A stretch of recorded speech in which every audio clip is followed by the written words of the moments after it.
Channel. നമ്മുടെ YouTube ചാനലിന്റെ ഏറ്റവും ഇമ്പോർട്ടന്റ് ആയിട്ടുള്ള ഒരു സെറ്റിംഗ്സ് എന്ന് ചോദിച്ചു കഴിഞ്ഞാൽ നമ്മുടെയൊക്കെ മനസ്സിൽ ആദ്യം വരുന്നത് മേ ബി YT സ്റ്റുഡിയോയിൽ കാണുന്ന ആദ്യത്തെ സെറ്റിംഗ്സ് ആയിരിക്കും അല്ലേ. പക്ഷേ അതിനേക്കാൾ ഇമ്പോർട്ടന്റ് ആയിട്ടുള്ള സെക്ഷനാണ് ബേസിക് കസ്റ്റമൈസേഷൻ എന്ന് പറയുന്നത്. ബേസിക് കസ്റ്റമൈസേഷനെ ബേസ് ചെയ്തായിരിക്കും നമ്മുടെ വ്യൂസ് കാണുന്നതൊക്കെ ആയാലും നമുക്ക് 4000 വാച്ചുകൾ പെട്ടെന്ന് കംപ്ലീറ്റ് ആക്കുന്നതായാലും നമ്മുടെ ചാനലിലെ റെക്കമെൻഡേഷനിലേക്ക് പോകുന്നതായാലും. ഞാനിത് പറയാൻ കാരണം നമ്മുടെ ചാനലിലേക്ക് ഒരാൾ കയറി വരുമ്പോൾ നമ്മുടെ ചാനലിൽ എന്താണ് ബേസിക് ആയിട്ട് കാണിക്കുന്നത്, ഏത് വീഡിയോ ആയിരിക്കണം ആദ്യം കാണേണ്ടത്, ഏത് വീഡിയോ ആയിരിക്കണം ആദ്യം പ്ലേ ചെയ്യേണ്ടത്, ഏതൊക്കെ വീഡിയോസ് ആയിരിക്കണം അവരിലേക്ക് റെക്കമെൻഡേഷനിലേക്ക് ചെല്ലേണ്ടത്, അതുപോലെ തന്നെ നമ്മുടെ ബാക്ക്ഗ്രൗണ്ട്, കവർ ഫോട്ടോ, നമ്മുടെ എല്ലാ ഡീറ്റെയിൽസും ഡിസ്ക്രിപ്ഷൻ ഉൾപ്പെടെ ഇങ്ങനെയുള്ള സകല കാര്യങ്ങളും നമ്മുടെ ഈ ബേസിക് കസ്റ്റമൈസേഷനെ ഡിപ്പെൻഡ് ചെയ്താണ് ഇരിക്കുന്നത്. അതുപോലെ നമ്മൾ ഈ സെറ്റിംഗ്സ് ഒക്കെ ചെയ്ത് കഴിഞ്ഞിട്ട് ഒരാൾ നമ്മുടെ ചാനലിലേക്ക് വീണ്ടും വരുമ്പോൾ നമ്മുടെ ചാനലിലെ ക്വാളിറ്റി ആൾക്ക് മനസ്സിലാകുകയും first impression is the best impression എന്നൊക്കെ പറയുന്നത് പോലെ ഉറപ്പായിട്ടും സബ്സ്ക്രൈബ് ചെയ്യുകയും ചെയ്യും. സബ്സ്ക്രൈബ് ചെയ്യാതൊരു പോകത്തില്ല, കാരണം നമ്മൾ എല്ലാ കാര്യങ്ങളും A to Z ഉൾപ്പെടെ ചെയ്യുന്നത് കൊണ്ട് തന്നെ ഒരു സ്റ്റാൻഡേർഡ് അക്കൗണ്ടാണ് അവരങ്ങ് വിലയിരുത്തും. അതുപോലെ നമ്മുടെ ചാനൽ സബ് ചെയ്യാൻ തോന്നിപ്പിക്കുന്നതൊക്കെ നമ്മൾ ഈ ചെയ്തു വെച്ചിരിക്കുന്ന നമ്മുടെ ബേസിക് സെറ്റിംഗ്സിനെ ഡിപ്പെൻഡ് ചെയ്തായിരിക്കും ഇരിക്കുന്നത്. 100ൽ ഒരു 99% ക്രിയേറ്റേഴ്സും ഈ ഒരു ബേസിക് സെറ്റിംഗ്സ് കറക്റ്റായ രീതിയിലല്ല ചെയ്യുന്നത്. മെയിൻ യൂട്യൂബ് ചാനലിലെ ആയാലും അതുപോലെ YT സ്റ്റുഡിയോയിലെ ആയാലും സെറ്റിംഗ്സ് ഒക്കെ എല്ലാവരും എടുത്തു നോക്കുന്നുണ്ടായിരിക്കും. പക്ഷെ നമ്മുടെ ചാനൽ ബേസിക് കസ്റ്റമൈസേഷൻ എന്നുള്ള സ്ഥലത്തേക്ക് ആരും പോകാറില്ല. അത് ക്രോമിൽ പോയി സെറ്റ് ചെയ്യേണ്ടത് കൊണ്ട് തന്നെ ആരും മെനക്കെടാറില്ല. നമ്മുടെ ചാനലിനെ വളർത്തുന്ന ഏറ്റവും ഇമ്പോർട്ടന്റ് ആയിട്ടുള്ള സെക്ഷനാണ് ചാനൽ കസ്റ്റമൈസേഷൻ എന്ന് പറയുന്നത്. നമ്മുടെ ചാനലിന്റെ ബേസിക് ആയിട്ടുള്ള എല്ലാ കാര്യങ്ങളും നമ്മുടെ ചാനല് ഒരാളിലേക്ക് എങ്ങനെയാണ് കാണിക്കേണ്ടത്, നമ്മളൊരു വീട് ഹൗസ് വാമിങ്ങിന് ചെല്ലുമ്പോൾ ഒരു വീട് കാണുന്ന പോലെ നമ്മുടെ ചാനല് എങ്ങനെയാണ് കാണിക്കേണ്ടത് എന്ന് നമ്മുടെ കയ്യിലാണ് നമ്മുടെ സെറ്റിംഗ്സ് ഉൾപ്പെടെ ഇരിക്കുന്നത്. ചുരുക്കി പറഞ്ഞാൽ നമ്മുടെ ചാനലിന്റെ മേൽവിലാസം എന്ന് തന്നെ പറയാം. പഴയ പോലെയല്ല, നമ്മുടെ ചാനൽ കസ്റ്റമൈസേഷന് വന്നിരിക്കുന്ന മാറ്റങ്ങൾ വളരെ സിമ്പിളാണ് നമുക്ക് ഇപ്പൊ ചെയ്യാനായിട്ട്. ഹൗസ് വൈഫ് ആയിക്കോട്ടെ, സ്റ്റുഡൻസ് ആയിക്കോട്ടെ, എല്ലാവർക്കും ഇത് നമുക്ക് സ്വന്തമായിട്ട് സെറ്റ് ചെയ്യാൻ പറ്റും. മാത്രമല്ല നമ്മൾ വേറൊരാൾക്കോ അല്ലെങ്കിൽ പുറത്ത് കൊടുത്തോ സെറ്റിംഗ്സ് ചെയ്യേണ്ട ഒരു ആവശ്യമില്ല. വെറുതെ കാശ് പോകുമെന്നല്ലാണ്ട് ഇതൊക്കെ നമ്മൾ തന്നെ പഠിച്ചിരിക്കണം. അപ്പോൾ സെറ്റിംഗ്സിലേക്ക് പോകുന്നതിന് മുമ്പായിട്ട് നമ്മുടെ ചാനൽ ആദ്യമായിട്ട് കാണുന്നതെങ്കിൽ ലൈക്ക് ചെയ്യാനും ഷെയർ ചെയ്യാനും കമന്റ് ചെയ്യാനും മറക്കരുത്. പിന്നെ സബ്സ്ക്രൈബും ചെയ്തേക്കണം. സബ്സ്ക്രൈബ് ചെയ്യുന്നതിനോടൊപ്പം തന്നെ തൊട്ടടുത്തുള്ള ബെൽ ബട്ടൺ കൂടി ക്ലിക്ക് ചെയ്യുകയാണെങ്കിൽ നമ്മുടെ എല്ലാ വീഡിയോസും നിങ്ങൾക്ക് നോട്ടിഫിക്കേഷൻസ് ആയിട്ട് വരുന്നതായിരിക്കും. അപ്പോൾ ഓക്കെ, നമുക്ക് സ്റ്റാർട്ട് ചെയ്യാം.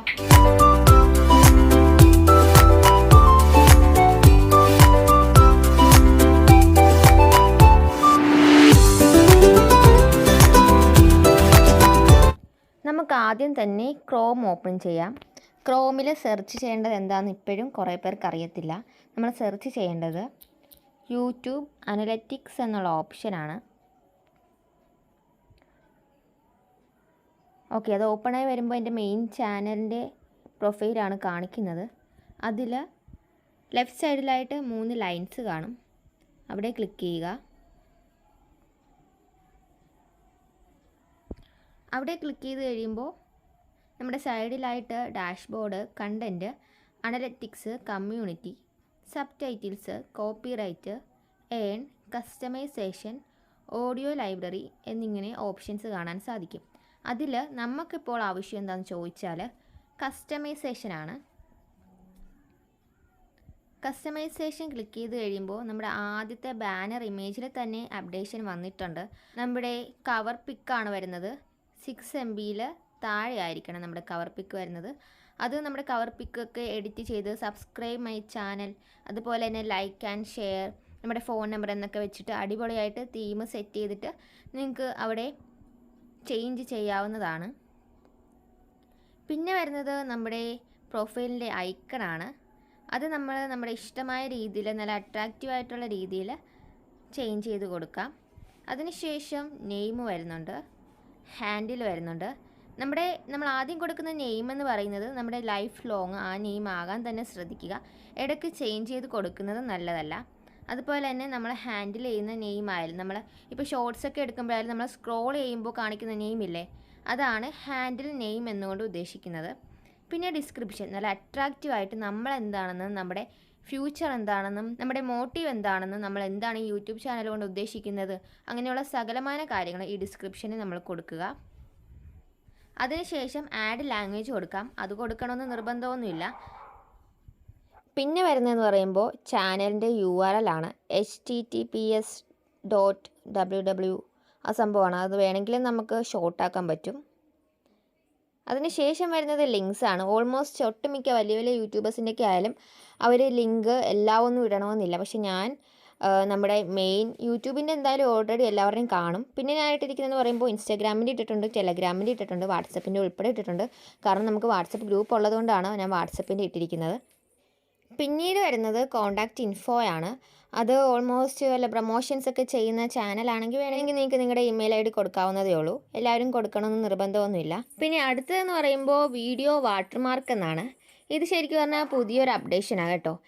നമ്മുടെ കൈൻ മാസ്റ്റർ, ഇൻഷോട്ട് അങ്ങനെയുള്ള നമ്മുടെ എഡിറ്റിംഗ് ആപ്പിലൊക്കെ നമ്മൾ വീഡിയോ എഡിറ്റ് ചെയ്ത് കഴിയുമ്പോൾ ഒരു വാട്ടർമാർക്ക് പോലെ മുകളിൽ കാണില്ലേ?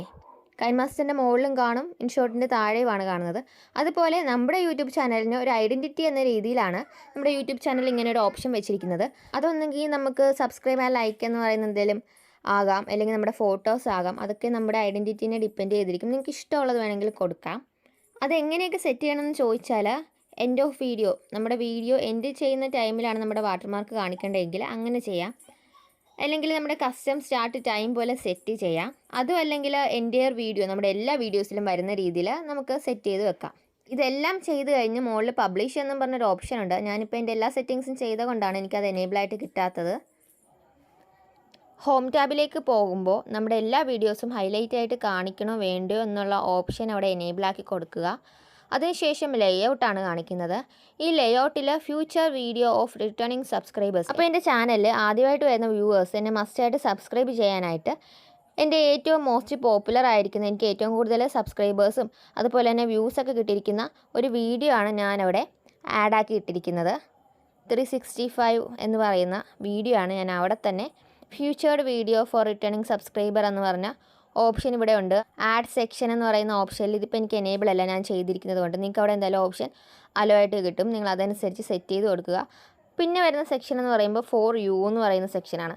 അവിടെ എൻ്റെ വീഡിയോസും ഷോർട്ട് വീഡിയോസും ലൈവ് സ്ട്രീംസും ഇതൊക്കെ ഞാൻ സെറ്റ് ചെയ്ത് വെച്ചിട്ടുണ്ട്. പിന്നെ ക്രിയേറ്റഡ് പ്ലേലിസ്റ്റും അത് നിങ്ങൾക്ക് വേണമെങ്കിൽ മെയിൻ യൂട്യൂബ് ചാനലിൽ നിന്ന് തന്നെ പ്ലേലിസ്റ്റ് സെറ്റ് ചെയ്യാവുന്നതാണ്. ശരിക്കും പറഞ്ഞാൽ നമ്മുടെ ചാനലിൻ്റെ ഇത്രയും ബേസിക് സെറ്റിങ്സ് ഒക്കെ ചെയ്ത് കഴിയുമ്പോൾ യൂട്യൂബിന് മനസ്സിലാകും നമ്മൾ എന്തായാലും ഒരുമിട്ട് ഇറങ്ങി നിങ്ങളെന്തായാലും മോണിറ്റൈസേഷനായി കാശൊക്കെ വാങ്ങിച്ചിട്ട് ഇവിടുന്ന് പോകത്തുള്ളൂ. അതുപോലെ തന്നെ നമ്മുടെ ചാനൽ യൂട്യൂബിന് ഇമ്പ്രസ്ഡ് ആക്കാനും നമ്മുടെ ചാനൽ റെക്കമെൻഡേഷനിലേക്ക് പോകാനും ഈ ബേസിക് കസ്റ്റമൈസേഷൻ ഒരുപാട് ഹെൽപ്പ് ചെയ്യും. അപ്പോൾ ഈ ചാനൽ കസ്റ്റമൈസേഷൻ വഴി എന്താണ് ഉദ്ദേശിക്കുന്നത്, എങ്ങനെയൊക്കെയാണ് അത് യൂസ് ചെയ്യേണ്ടതെന്ന് നിങ്ങൾക്ക് മനസ്സിലായെന്ന് കരുതുന്നു. അപ്പോൾ ഞാൻ കാണിച്ചു തന്ന ശരിയായ രീതിയിൽ തന്നെ നിങ്ങളും നിങ്ങളുടെ ചാനലിന്റെ കസ്റ്റമൈസേഷൻ സെറ്റ് ചെയ്ത് വെക്കുക. അപ്പോൾ ഇന്നത്തെ എൻ്റെ ടോപ്പിക്ക് നിങ്ങൾക്ക് ഉപകാരപ്രദമായെങ്കിൽ തീർച്ചയായിട്ടും ലൈക്ക് ചെയ്തേക്കണം, അതുപോലെ കമന്റ് ചെയ്തേക്കണം, സബ്സ്ക്രൈബും ചെയ്തേക്കണം. സബ്സ്ക്രൈബ് ചെയ്യുന്നതിനോടൊപ്പം തന്നെ തൊട്ടടുത്തുള്ള ബെൽ ബട്ടൺ കൂടി ക്ലിക്ക് ചെയ്യുകയാണെങ്കിൽ നമ്മുടെ എല്ലാ വീഡിയോസും നിങ്ങൾക്ക് നോട്ടിഫിക്കേഷൻസ് ആയിട്ട് വരുന്നതായിരിക്കും. അപ്പോൾ ഓക്കെ, ബൈ.